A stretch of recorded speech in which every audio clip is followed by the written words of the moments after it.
So, hello student, welcome to ND Education. আজি এটা নতুন ভিডিঅ' মই তোমালোকৰ মাজলৈ লৈ আহিছো আৰু আজি এই ভিডিঅ'টিত মই ডিসকাস কৰিম স্পট এডমিশনৰ ওপৰত। এই বছৰ Assam state higher education admission portal চমুকৈ সামাৰ্ট পৰ্টেলৰ জৰিয়তে তোমালোকে স্পট এডমিশনত কেনেকৈ আগভাগ ল'ব লাগিব, তাৰ প্ৰসেস কেনেকুৱা হ'ব, তোমালোকে কলেজত যাব লাগিব নে নাই, কিবা মেৰিট লিষ্ট আগতীয়াকৈ প্ৰকাশ পাব নেকি, আৰু কি কি ডকুমেন্ট লাগিব, কি কি কৰিব লাগে, কি কি নকৰিব লাগে, গোটেইখিনি প্ৰসেস স্টেপ বাই স্টেপ মই ডিসকাস কৰিম যাতে তোমালোকৰ কনফিউজন নহয় আৰু তোমালোকে মনে বিচৰা কলেজ এখনত এডমিশন ল'ব পাৰা। আহা আজিৰ এই ভিডিঅ'টি আৰম্ভ কৰো। গতিকে স্পট এডমিশন কি হয় তোমালোকে সকলোৱে জানা আৰু মই ইমান বিতংকৈ ক'ব নাযাওঁ। স্পট এডমিশন হ'ল তোমালোকৰ যদি ধৰা তোমাৰ ফাৰ্ষ্ট লিষ্টত নাম অহা নাই বা সেকেন্ড মেৰিট লিষ্টত নাম অহা নাই, দেন স্পট এডমিশন অৰ্থাৎ তোমালোকে কলেজখনত গৈ ডাইৰেক্ট তাত এডমিশন ল'ব পাৰা। ওকে, এতিয়া কিছুমানৰ হয়তো ফাৰ্ষ্ট মেৰিট লিষ্টত নাম আহিছে, সেকেন্ড মেৰিট লিষ্ট বা সেকেন্ড মেৰিট লিষ্টতো নাম আহিছে, বাট যিখন কলেজত তোমালোকে ল'ব বিচাৰি আছিলা সেই কলেজখনত এতিয়ালৈ নাম অহা নাই। সো তেতিয়াও তোমালোকে সেই স্পট এডমিশনত কলেজখনত গৈ কিনে এডমিশন ল'ব পাৰা।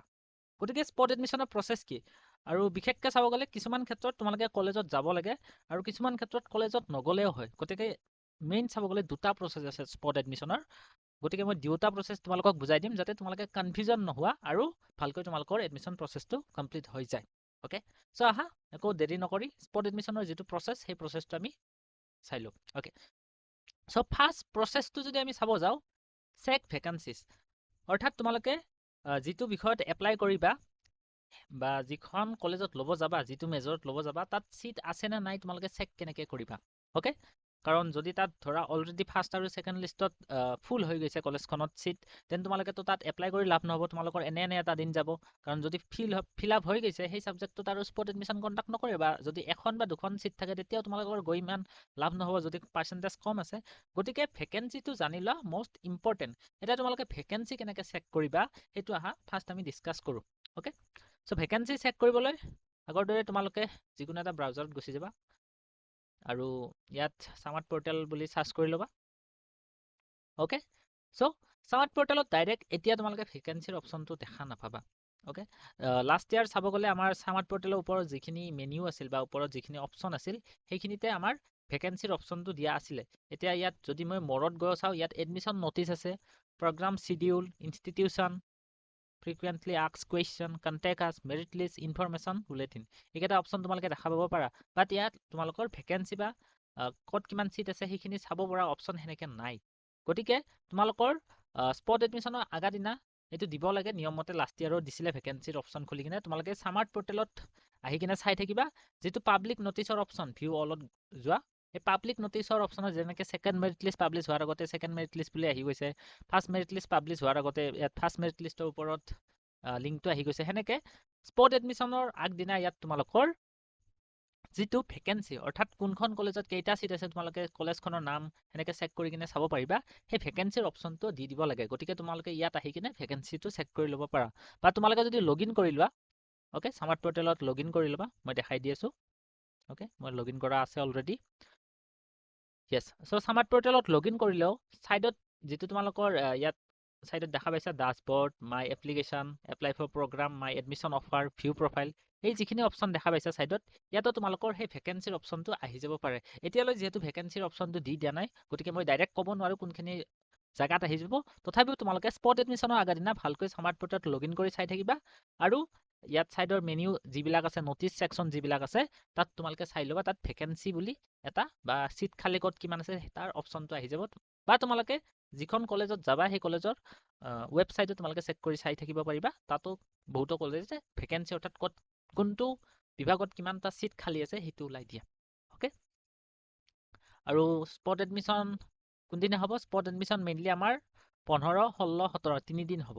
ওকে, সো তিনিদিন হ'লেও তোমালোকে ইমান দেৰি কৰি নাথাকিবা, কাৰণ আমাক এটা ইয়াত এখন নটিচ দি দেখাই দিছিলে, সৰি, আৰু নটিচখনত দিছিলে যে spot admission will be conducted 15, 16 আৰু 17 তিনিদিন তোমালোকৰ কণ্ডাক্ট কৰা হ'ব।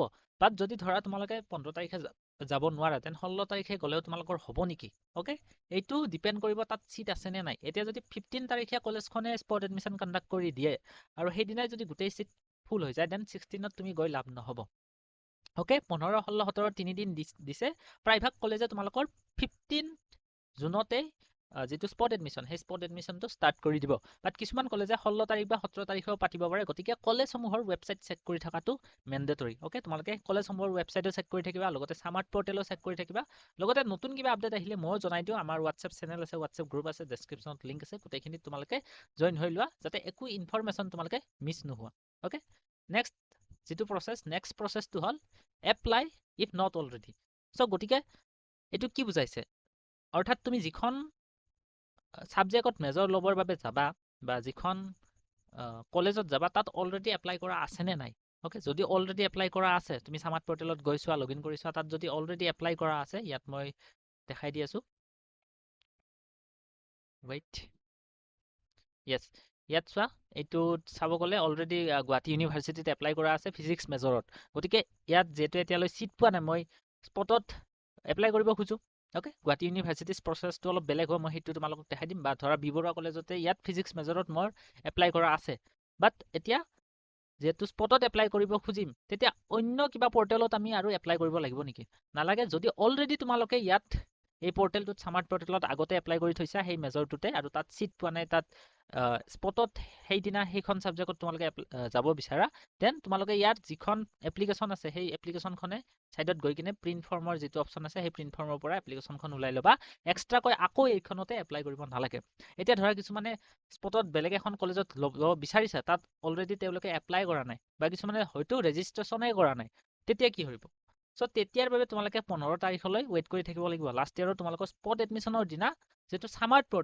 পৰ্টেলটো পুনৰাই খুলি দিয়া হৈছিল ৰেজিষ্ট্ৰেচন বা এপ্লাইৰ বাবে ৰেজিষ্ট্ৰেচনৰ অপচনটো নাহিলে তোমালোকৰ এপ্লাইৰ অপচনটো খুলি দিব ওকে ইয়াত যেনেকৈ চোৱা এপ্লাই নাউত যদি মই যাও ওকে ওয়েট এপ্লাই নাউত গলে তোমালোকৰ একো দেখুৱা নাই ওকে এপ্লিকেশন উইন্ডো এতিয়া ক্লোজড আছে গতিকে তোমালোকৰ স্পট এডমিশনৰ দিনা এপ্লাই নাও অপচনটো তোমালোকৰ খুলি দিব আৰু তাত গৈ কিনে তোমালোকৰ যিখন কলেজত অলৰেডি এডমিট এপ্লাই কৰা নাই সেই কলেজখনত এপ্লাই কৰি লবা আৰু তাৰ পিছতহে তুমি তাত স্পট এডমিশনত যাবা ওকে কাৰণ সামাৰ্ট পৰ্টেলত এপ্লাই নকৰিলে তোমাৰ যদি সামাৰ্ট পৰ্টেলৰ সেই এপ্লিকেশন ফৰ্মখন নাথাকে দেন তোমালোকৰ সেই কলেজখনত এডমিশনটো নাপাবা গতিকে you have to apply first আৰু যদি ৰেজিষ্ট্ৰেচনো কৰা নাই এতিয়ালৈ সামাৰ্ট পৰ্টেলত তোমালোকে এপ্লাইও কৰিব লাগিব ৰেজিষ্ট্ৰেচনো কৰিব লাগিব সো স্পট এডমিশনৰ ৰাতিপুৱালৈ ওয়েট কৰি দিয়া সেইদিনা ৰেজিষ্ট্ৰেচনৰ যেটো অপচন হেটো খুলি দিব লাগে কাৰণ লাষ্ট ইয়াৰও খুলি দিছিলে স্পট এডমিশনৰ সময়ত লগতে কাৰেকচন উইন্ডো খুলি দিয়া দেখা গৈছিলে ধৰা মানে এপ্লিকেশনত ধৰা কিবা সাবজেক্ট চেঞ্জ কৰিব বিচাৰিছা ওকে গুৱাহাটী ইউনিভাৰ্সিটিতে ধৰা তুমি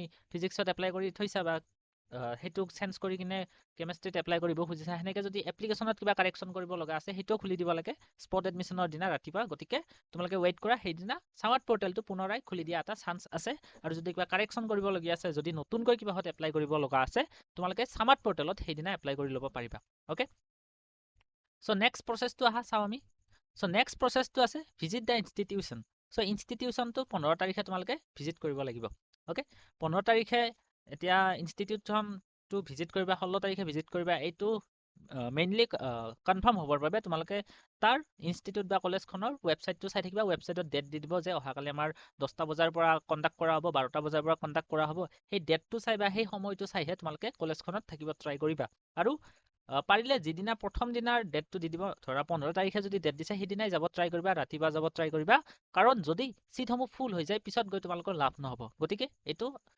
তোমালোকে ভালকৈ চাই লবা ওকে সো ইয়াৰ পিছত প্ৰসেসটো আছে seats are allotted based on merit until all seats are filled গতিকে তাত তোমালোকৰ কি হ'ব কলেজখনত গলা এপ্লাই কৰি কিনে ওকে এপ্লাই কৰি কিনে তুমি কলেজত যোৱাৰ পিছত তোমালোকৰ সামাৰ্টৰ ফৰ্ম বা হাই সেকেন্ডাৰী মাৰ্কশিট কেইখন কালেক্ট কৰি ল'ব পাৰে বা কালেক্ট কৰি নললেও তাত এনাউন্স কৰি থাকিব ওকে ডিক্ৰিজিং অৰ্ডাৰত ধৰা 90% আপখিনি আহা 80% আপখিনি আহা 85 সৰি 75 আপখিনি আহা এনেকে কমি যেতিয়ালৈ সিট বিলাক ফুল হৈ নাযায় সেই মেজৰটোত তেতিয়ালৈ তোমালোকৰ হেনেকে এডমিশন হৈ থাকিব আৰু তাত যদি তোমালোকৰ পাৰ্সেন্টেজটো মিলে দেন তুমি তাত গৈ কিনে এডমিশনটো লৈ ল'ব পাৰিবা আৰু ইয়াৰ নেক্সট প্ৰসেসটো আছে ইফ সিলেক্টেড যদি ধৰা তোমাৰ পাৰ্সেন্টেজটো মিলিছে তাত ধৰা 80% আপ মাতিছে আৰু তোমাৰ পাৰ্সেন্টেজ 83 আছে আৰু তুমি অলৰেডি বেলেগ এখন কলেজত এপ্লাই কৰি থৈছা তেতিয়া তোমালোকে কিন্তু ডাইৰেক্ট এডমিশনটো ল'ব নোৱাৰিবা তাৰ বাবে তুমি যিখন কলেজত অলৰেডি এপ্লাই কৰি থৈছা সেই কলেজখনৰ এডমিশনটো কেনসেল কৰিব লাগিব এটা কেনসেল কেনেকৈ কৰিবা কেনসেল কৰিব হলে তোমালোকে সেই দিনাই তোমালোকে সামাৰ্ট পৰ্টেলত যাব লাগিব ওকে সামাৰ্ট পৰ্টেলত গলে তোমালোকৰ যিখন এপ্লিকেশ্যন ধৰা মই বিবৰাত এপ্লাই কৰি থৈছোঁ, এইখন মই কেঞ্চেল কৰিব বিচাৰিছোঁ। যদি মই ইয়াত ধৰা এডমিশ্যন পাই থৈছিলোঁ, তেতিয়াহ'লে এই ফৰ্মখনৰ ছাইডতে উইথড্ৰ অপশ্যন এটা আহি যাব। অ'কে, উইথড্ৰ এপ্লিকেশ্যন বুলি এটা অপশ্যন আহি যায়। সেই উইথড্ৰ এপ্লিকেশ্যনটোত গৈ কিনে তোমালোকে কনফাৰ্ম কৰি দিলে তোমালোকৰ যিটো এপ্লিকেশ্যনত যিটো কলেজত অলৰেডি এডমিটেড হৈ আছিলে বা অলৰেডি এডমিশ্যন লৈ থৈছিলা, তাৰ পৰা উইথড্ৰ হৈ যাব।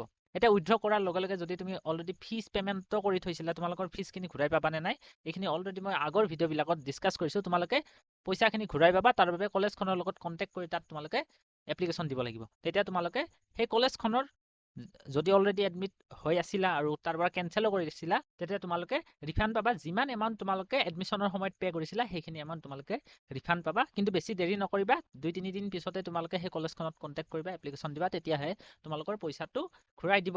অ'কে, আৰু যদি ধৰা অলৰেডি যিখন কলেজত এডমিশ্যন লৈ থৈছিলা, সেই কলেজখনত ফ্ৰী এডমিশ্যন লৈছিলা আৰু তাত কেঞ্চেল কৰি এতিয়া স্পট এডমিশ্যনতো পুনৰাই ফ্ৰী এডমিশ্যন পাবা নেকি? নহয়, কাৰণ ফ্ৰী এডমিশ্যন এবাৰহে তোমালোকে সেইটো সুবিধাটো ল'ব পাৰিবা। যদি অলৰেডি কিবাহত ফ্ৰী এডমিশ্যন লৈ থৈছিলা আৰু সেইখনৰ পৰা কেঞ্চেল কৰিলা, নতুনকৈ য'ত যাবা তাত আকৌ ফ্ৰী এডমিশ্যন ল'ব বিচাৰা, তেতিয়াহ'লে প্ৰায়ভাগ কলেজত এলাউ নকৰে। তোমালোকৰ তেতিয়া পেইড এডমিশ্যন যিমান টকা হয়, 7,000 টকা হয়, 6,000 টকা হয়, এইখিনি তোমালোকে কলেজৰ ৱেবছাইটত গম পাবা কিমান টকা হয়, তাত মেনশ্যন থাকে। গতিকে এবাৰ ফ্ৰী এডমিশ্যন লৈ ল'লে পিছত আকৌ তোমালোকে ফ্ৰী এডমিশ্যনটো লৈ ল'ব নোৱাৰিবা। অ'কে, এইখিনি ইম্পৰ্টেণ্ট কথা।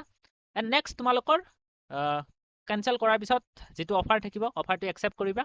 তোমালোকৰ অফাৰ একচেপ্ট নকৰিলেও তাত তেওঁলোকে ডাইৰেক্ট কৰাই দিব আৰু সেনেকৈ তোমালোকৰ এডমিশ্যনটো কমপ্লিট হৈ যাব। আৰু এডমিশ্যন কমপ্লিট হোৱাৰ পিছত অলপ সময় পিছতে তোমালোকৰ স্মাৰ্ট পৰ্টেলত লগ ইন কৰি চালে আপডেট হৈ যাব যে অমুকত তোমালোকৰ এডমিশ্যন পোৱা গৈছে আৰু তাৰ পৰা ৰিচিপ্টখিনি ডাউনলোড কৰি ল'ব পাৰিবা। এইটো হ'ল ফাৰ্ষ্ট প্ৰচেছ। ছেকেণ্ড, আকৌ এটা প্ৰচেছ আছে, সেইটো প্ৰচেছ কি আহা আমি চাই লওঁ। চ' ছেকেণ্ড প্ৰচেছটো হ'ল তোমালোকে ভেকেঞ্চি চেক কৰিলা, এপ্লাই কৰিলা যদি অলৰেডি এপ্লাই কৰা নাই, fill out the Google form. এইটো আৰু কি, গুগল ফৰ্মৰ এইটো মেইনলি চাব গ'লে তোমালোকৰ কিছুমান ইউনিভাৰ্চিটি থাকে, গুৱাহাটী ইউনিভাৰ্চিটিৰ ক্ষেত্ৰত এইটো কৰিছে বা কটন ইউনিভাৰ্চিটিৰ ক্ষেত্ৰতো কৰিব পাৰে।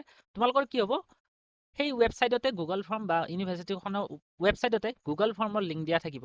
আৰু সেই গুগল ফৰ্মত তোমালোকে তোমালোকৰ পাৰ্চেণ্টেজ, তোমালোকৰ সামাৰ্থৰ ফৰ্মখন, তোমালোকৰ যি ডিটেইলছ আছে গোটেইখিনি দিব লাগিব।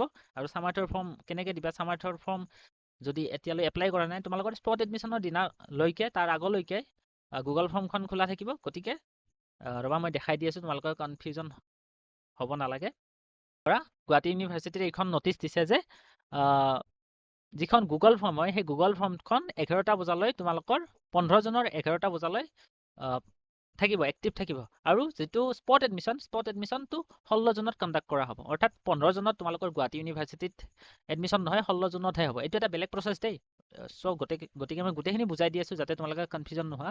অ'কে, ছেকেণ্ড প্ৰচেছটোত কি হ'ব, তোমালোকৰ এনেকৈ এখন গুগল ফৰ্মৰ লিংক দিয়া থাকিব। অ'কে, ইয়াত যেনেকৈ এখন গুগল ফৰ্মৰ লিংক দিয়া আছে, গুগল ফৰ্ম লিংক দিছ। গতিকে ইয়াত গৈ কিনে তোমালোকৰ গোটেই ডিটেইলছখিনি দিব লাগিব। ৰবা মই ইয়াত ক্লিক কৰি চাওঁ কি আহে। চ' ষ্টুডেণ্ট, আমি গুগল ফৰ্মখন অ'পেন কৰি ল'লোঁ। ইয়াত তোমালোকৰ ফৰ্ম নাম্বাৰ, অৰ্থাৎ যিখন কলেজত এপ্লাই কৰিছা তাত প্ৰিণ্ট ফৰ্মৰ অপশ্যনত গ'লে তাত এপ্লিকেশ্যনখনতে এটা ফৰ্ম নাম্বাৰ থাকে, সেই ফৰ্ম নাম্বাৰটো দিব লাগিব। লগতে কি ডিগ্ৰী, আৰ্টছ হয়, ছায়েন্স হয়, কোনটো এপ্লাই কৰিছা সেইটো ইয়াত দিব লাগিব। গোটেইখিনি দি উঠি কিনে তোমালোকৰ নেম, কেটেগৰী আৰু লগতে গোটেইখিনি সামাৰ্থৰ ফৰ্ম, গোটেইখিনি ডিটেইলছ দি কিনে তোমালোকৰ ইয়াত ছাবমিট কৰিব লাগিব। অ'কে, আৰু ছাবমিট কৰাৰ পিছত তোমালোকৰ মাৰ্ক এটচেট্ৰা চাই কিনে এখন মেৰিট লিষ্ট ওলাব। অ'কে, চ' যদি আমি যাওঁ ইয়াত, ৱেইট,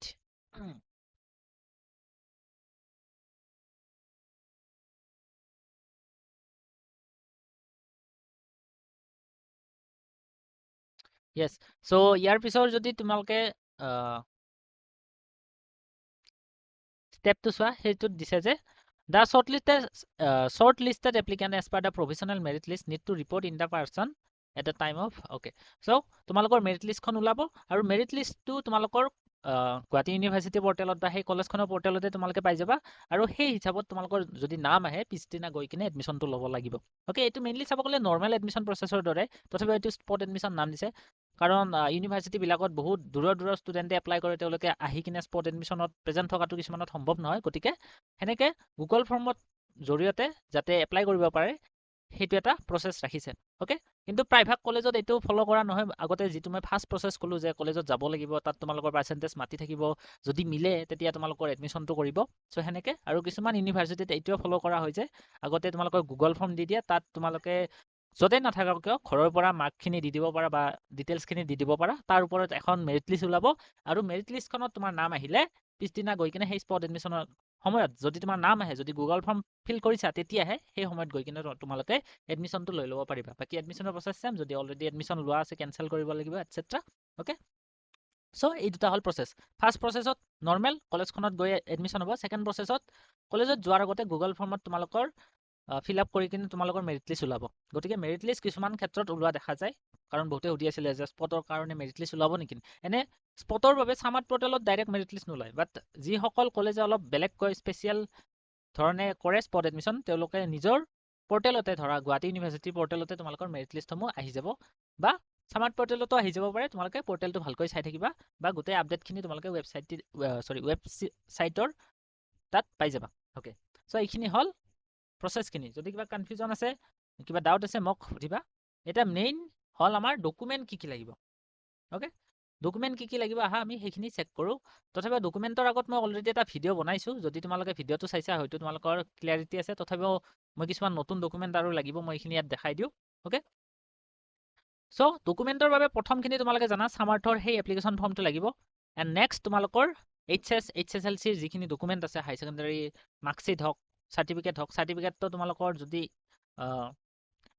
সেৱা বৰ্ড বা তোমালোকৰ আছাম বৰ্ডৰ পৰা, আছাম ষ্টেট স্কুল এডুকেশ্যন বৰ্ডৰ পৰা পাছ কৰিছা, তোমালোকৰ এইবাৰ চাৰ্টিফিকেট নিদিয়ে। তোমালোকৰ যিখন মাৰ্কশ্বিট হয়, মাৰ্কশ্বিট কাম চাৰ্টিফিকেট বুলি লিখা আছে, সেই চাৰ্টিফিকেট, সেই মাৰ্কশ্বিটখন দিলেই হ'ব। বা 10তো যদি তোমালোকে চাৰ্টিফিকেট পোৱা নাই, মাৰ্কশ্বিটখন নিলেই হ'ব। গতিকে মাৰ্কশ্বিটখন, আৰু যিসকলে এতিয়ালৈ মাৰ্কশ্বিট পোৱা নাই হাই ছেকেণ্ডাৰী তোমালোকৰ বৰ্ডৰ ফালৰ পৰা, দেন তোমালোকৰ অনলাইন মাৰ্কশ্বিটখন লৈ যাবা। তথাপিও প্ৰায় সকলোবিলাক কলেজলৈ আহি গৈছে বৰ্ডৰ ফালৰ পৰা, সকলোবিলাক কলেজতে যিখন অৰিজিনেল মাৰ্কশ্বিট, সেই মাৰ্কশ্বিটখন প্ৰদান কৰা হৈছে। তোমালোকে যদি এতিয়ালৈ কালেক্ট কৰা নাই, কলেজৰ লগত কণ্টেক্ট কৰি, য'ৰ পৰা HS পাছ কৰিছা, তোমালোকে সেই মাৰ্কশ্বিটখন কালেক্ট কৰি লোৱা। অ'কে, ইয়াৰ পিছত তোমালোকৰ পাছপৰ্ট চাইজ ফটো 2-3 কপিমান লৈ যাবা। লগতে আধাৰ কাৰ্ডটো চোৱা দেখা যায়, আধাৰ কাৰ্ড বা পান কাৰ্ড আৰু PRC। যদি PRC তোমালোকৰ নাই, পাৰ্মানেণ্ট ৰেচিডেণ্ট চাৰ্টিফিকেট, দেন তোমালোকৰ আধাৰ কাৰ্ডটোৰে হৈ যাব। অ'কে, আৰু পান কাৰ্ড নহ'লেও আধাৰ কাৰ্ডটো মেইন, আধাৰ কাৰ্ডটো থাকিলে ভাল। বাকী যি ID প্ৰুফ আছে, Aadhaar card, PAN card, voter ID যদি আছে, তোমালোকৰ গোটেইখিনি লৈ যাব ট্ৰাই কৰিবা। ইয়াৰ পিছত কাষ্ট চাৰ্টিফিকেট, যদি বেলেগ কাষ্ট হয়, OBC কাষ্টৰ হ'লে তোমালোকৰ NCLখন লাগিব। NCL নহ'লে তোমালোকৰ জেনেৰেল কেটেগৰী হিচাপে ধৰা দেখা যায়। প্ৰায় সকলোবিলাক ইনষ্টিটিউটতে এইটো ফ'ল' কৰে। আৰু EWS চাৰ্টিফিকেট থাকিলে, যিখন আমাৰ ইনকাম এণ্ড এছেছ চাৰ্টিফিকেট, সেইখনক EWS চাৰ্টিফিকেট বুলিয়ে কয়। সেই EWS চাৰ্টিফিকেটখন লাগিব, অৰিজিনেল। চবতে অৰিজিনেলখন চোৱা দেখা যায়, তথাপিও তোমালোকৰ যিখন জেৰক্স হয়, সেইখন ৰাখি ল'ব।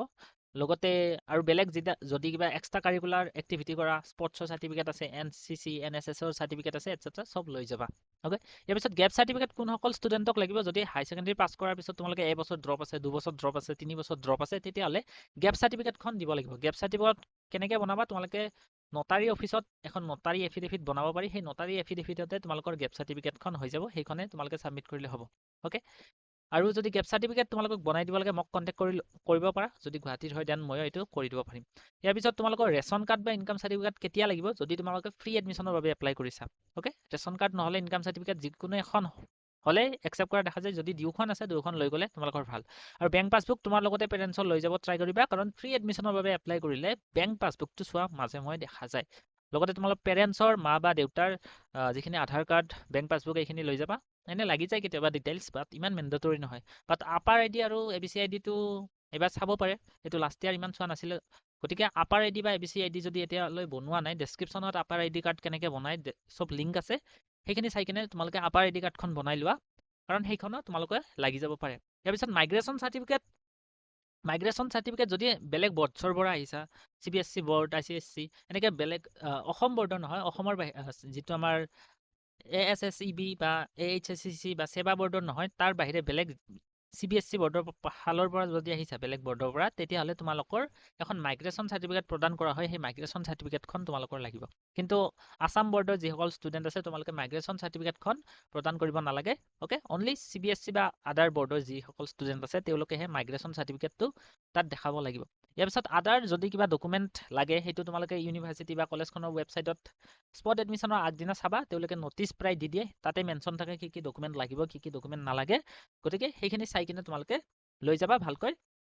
চ' এইখিনি আছিল প্ৰচেছ। এণ্ড নেক্সট কিছুমান ছাজেশ্যন মই দি দিওঁ যে কলেজ বা ইউনিভাৰ্চিটি যিখনত তুমি এডমিশ্যন ল'ব যাবা, স্পট এডমিশ্যন, ৰেগুলাৰলি ৱেবছাইটখিনি চাই থাকিবা কাৰণ তাত নতুন কিবা আপডেট দি দিয়ে যে টাইমিঙক লৈ হওক বা বেলেগ কিবা লৈ হওক আৰু পিছত do not be late at visiting the college আৰু কলেজত যিটো টাইম দিয়ে সেই টাইমটোত যাব ট্ৰাই কৰিবা লেট নকৰিবা কাৰণ যদি চিট ফুল হৈ যায় তোমালোকে এডমিশ্যনটো পোৱাত প্ৰব্লেম হ'ব এণ্ড নেক্সট গোটেই যিখিনি ডকুমেণ্ট ক'লোঁ তাৰ অৰিজিনেল কপি লগতে জেৰক্স ফটোকপি সকলোখিনি ৰেডি কৰি লৈ যাবা নিজৰ লগতে আৰু আমাৰ যিটো চেনেল আছে তলত ছাবস্ক্ৰাইবৰ অপশ্যন আছে এইটো ক্লিক কৰি দিবা লগতে হোৱাটছএপ গ্ৰুপ বা হোৱাটছএপ চেনেলৰ লিংকত ডেছক্ৰিপশ্যনত আছে গোটেইখিনি জইন হৈ ল'বা যাতে যদি মই আপডেট ডাইৰেক্ট ভিডিঅ' বনাইও দিব নোৱাৰোঁ সেই হোৱাটছএপ গ্ৰুপ বা হোৱাটছএপ চেনেলতো শ্বেয়াৰ কৰি দিওঁ গোটেইখিনি যাতে তোমালোকে পাই যোৱা গতিকে এইখিনি আছিল আজিৰ ভিডিঅ'ত কিবা যদি কনফিউজন আছে মোক কমেণ্ট কৰিবা চ' থেংকছ ফৰ ৱাচিং দ্য ভিডিঅ' আৰু মোক ইনষ্টাগ্ৰামতো তোমালোকে DM কৰিব পাৰে কিবা কনফিউজন থাকিলে বাই বাই